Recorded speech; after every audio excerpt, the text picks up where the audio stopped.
Hey friends, it is Jenny. Welcome to Gardening with Creekside. This is our weekly nursery update. Hope y'all are having a great week.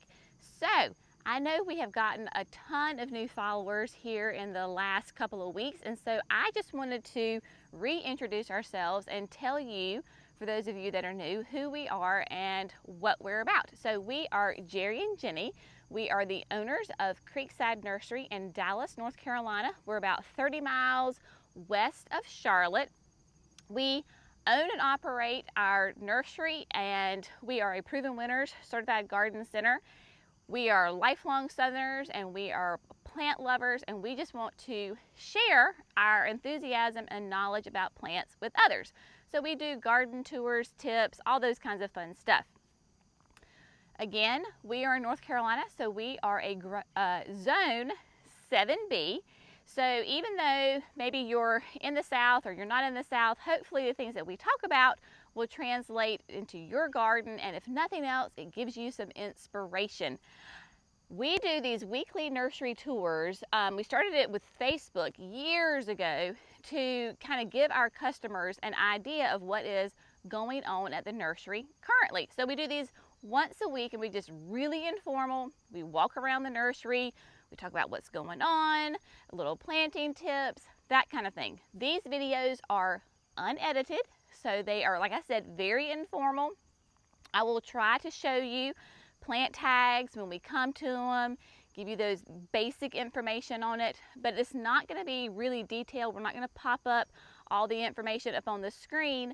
So if you have a question about a plant, just Google is a great thing. So just type in the name of the plant and it will give you all the information. When we do the more in-depth videos about, say a certain hydrangea, then we will give you all of that specific information. But this is just a really, like I said, informal, fun way to walk through the nursery to see what is growing, blooming, and thriving during that time.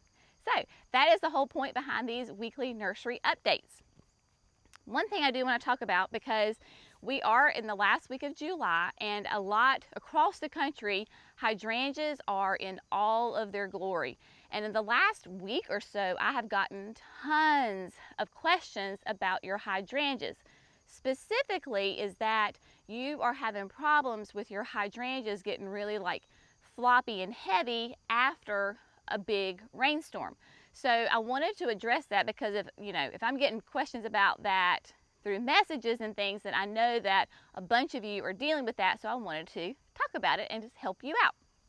So what happens is typically you will get floppy hydrangea limbs if the plant is young. So your plant has not had time to develop its strong stems yet.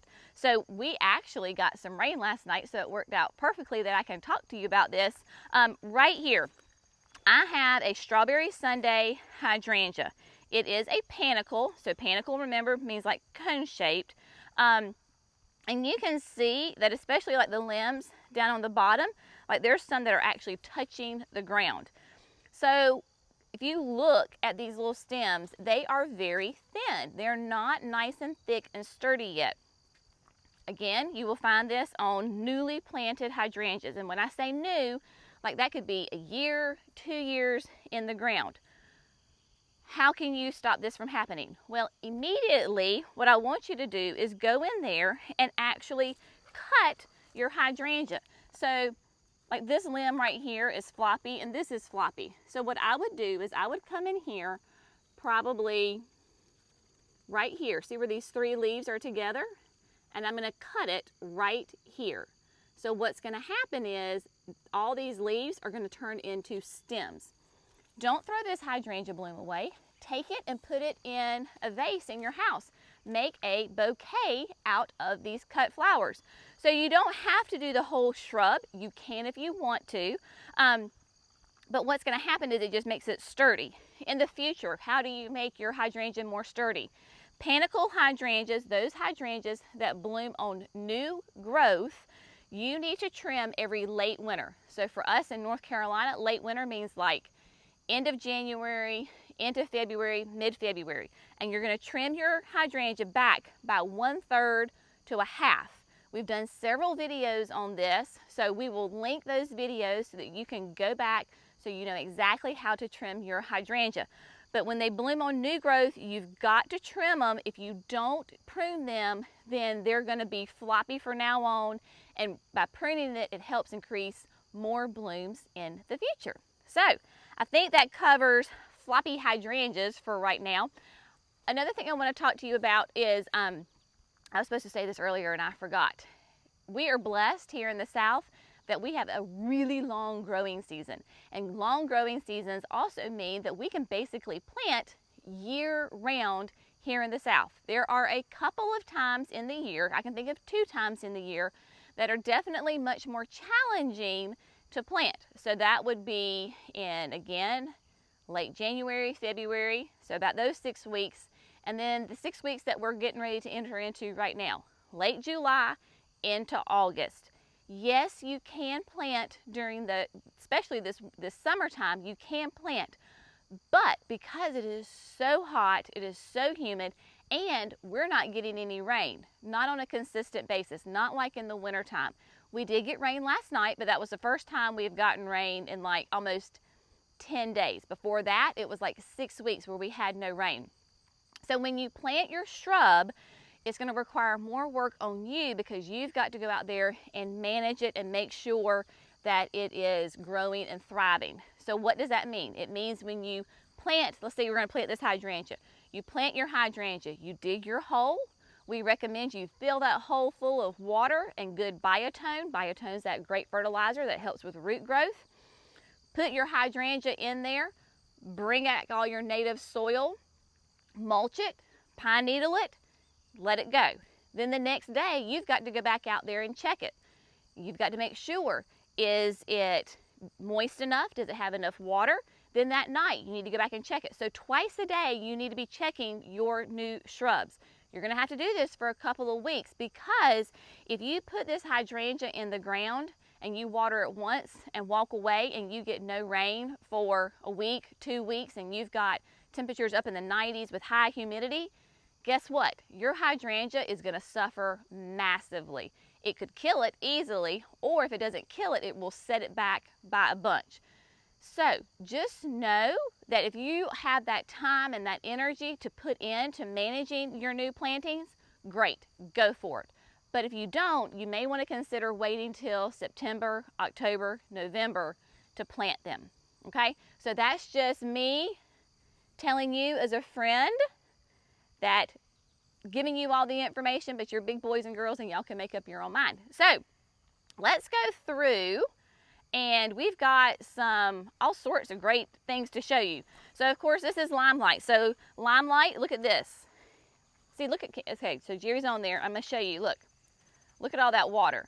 So the blooms are so massive when it rains, they just get so heavy with water that they get a little floppy. Again, a really thin stalk, just because it's a young plant. We have a massive limelight that's like 10 years old that has big, huge, fat stalks. It's not droopy at all this morning. So that just gives you an idea, you know, mature plants, they do better. All these, oh, look at this. I do want to show you this one. Okay, so this is a little quickfire. Again, it is a panicle hydrangea, and you can see that this has pink blooms on it. So it is hardy in zones 3 through 8. It will only get to be about 3 to 5 feet tall and wide. Has a great, kind of comes out a little bit of a cream and almost immediately goes to that great pink red hues. It is just a fantastic hydrangea. Because it is a petite one, you can put it in a large container, because we'll have people that ask, can I put a hydrangea, you know, in a container? Little quick fire, absolutely. There is a quick fire that's big like a limelight. Probably wouldn't suggest that on that one. One of these, look at this. This is a fantastic boxwood. It is Sprinter boxwood from Proven Winners. It's fantastic because it's deer resistant. And then let me show you this. Sun or shade, hardy in zones 5 to 9, 2 to 4 feet tall and wide. And sprinters are fantastic. This is relatively new on the market. They can be kind of hard to find. We've been growing these, I don't know, quite for a year now, and they have just been fantastic boxwoods. I'm really impressed with them. They just do really well in our climate with the heat and humidity. Gorgeous foliage on it. We will be putting these in our landscape at some point for sure. And then you can kind of see hydrangea row here. I mean, they're just massive, but look at this. Look at the bloom on this guy. That is just a huge, massive, gorgeous bloom. And this, I believe, is a little lime that's down there. But they're just all through here. We're gonna walk up and go look at the perennials, because if you remember, not too long ago, we got a big order of perennial plugs, bare roots, from Walter's Gardens. Walter's Gardens is a big wholesale, I got spider webs all over me, good golly. They're a wholesale nursery up in Michigan, and they supply us with all of our Proven Winners plugs, and I can't wait to show them to you because they have had massive growth, massive. And I think what we're going to do is we're going to come through and do a video just on perennials, but we'll come over here. So if you remember a couple weeks ago, maybe a month ago, we did a whole video on daylilies. Well, the daylilies are here, and of course they love this heat and humidity, so they just popped up right away. Nosferatu, I believe I'm saying that right. Evidently it's after a vampire. I don't know. I'm not a scary vampire kind of girl. Primal Scream, I mean, great. Clemps and orange blooms on it. And all of these daylilies are fantastic because they're part of the Rainbow Rhythm. Sound of my heart. How fun is that? But the Rainbow Rhythm series is wonderful. They are a long bloomer, and they have huge, fat blooms on them. I mean, almost like 7 inches across. Then King of the Ages. Look at that. And we have somewhere in here, oh, well, there's Ruby Spider. Oh, I missed Ruby Spider. Thank you, Jerry. Ruby Spider is one of my favorites too. It's an orange and red bicolor. I mean, absolutely gorgeous, massive blooms. And then we had several people asking for a red daylily. So this is not a Proven Winners. This is Chicago Apache. I mean, like red, red, red, red. Still the same growing conditions. And then over here, now this is what I have been so impressed with. Y'all, this is crazy. All right, this plant, this is Amsonia from Proven Winners. It's Storm Cloud. This came to us as a bare root, and the roots basically filled up this whole pot. Like, it was this massive root system. And it's not even been 2 weeks. And look, you have all of this. So we had just roots, and then boom, this. I love Amsonia. Get my, because Amsonia is a native plant for us here in the Southeast. Let me flip it over here this way. They are typically a early spring bloomer.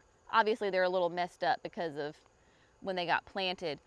Storm Cloud comes up with a really dark foliage, and then they do these really beautiful pale blue blooms on it. And then when the sun hits it, they almost look white.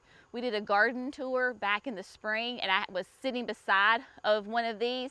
And people, the way the sun was hitting it, it looked white, and they were just glowing. So these are fantastic. Love these. All the Paint the Town dianthus. Paint the Towns are wonderful. This is the new one. Let's see if I have a bloom anywhere.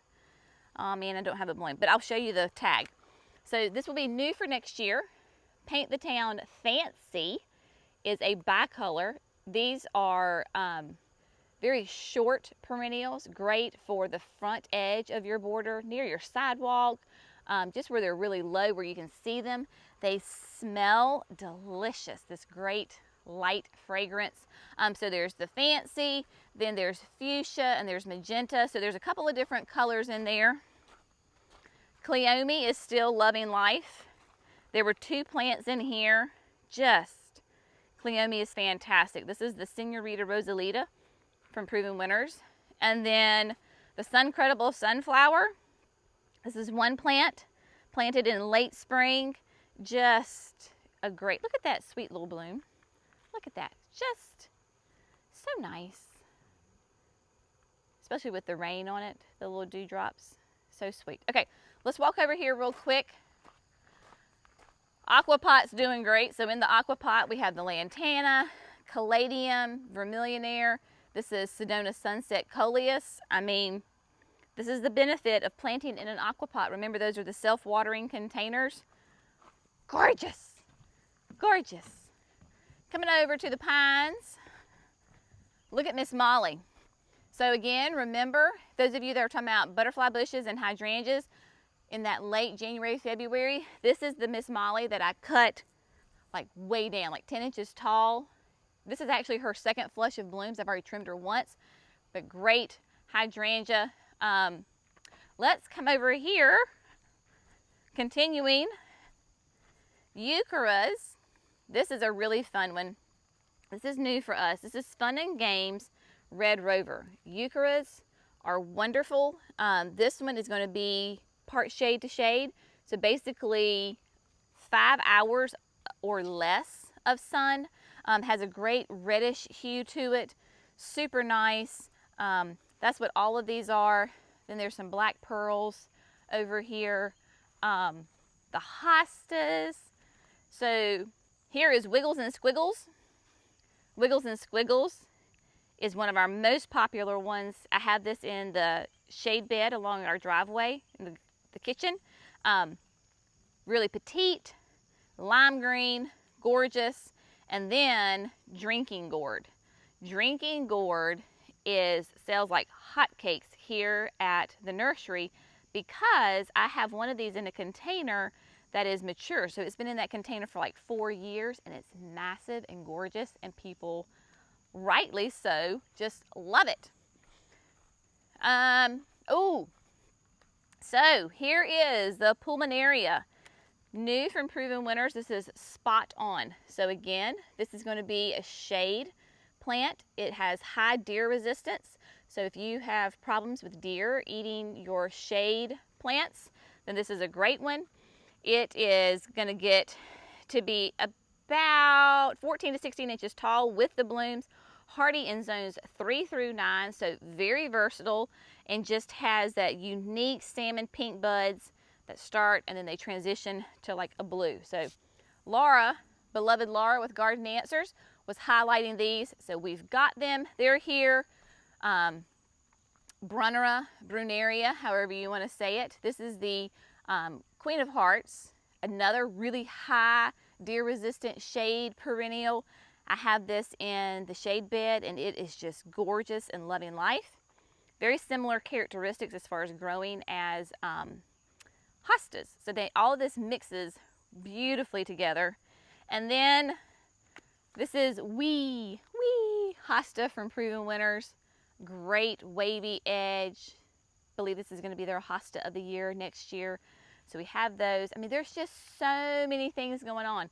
So what I want you to do is start, even though if you're not ready to start planting right now, because maybe it's not the best time for you to plant, start a garden journal. Keep notes. Save social media posts. You can do that on Facebook and Instagram and YouTube. You can save them. You can make folders so you can get ideas for all of your plants. Like I'm already starting to plan next year. I've got a garden journal that a sweet friend gave to me, and I make a note. So that way I can remember what I want to do and it doesn't have to stay in my brain and I won't forget.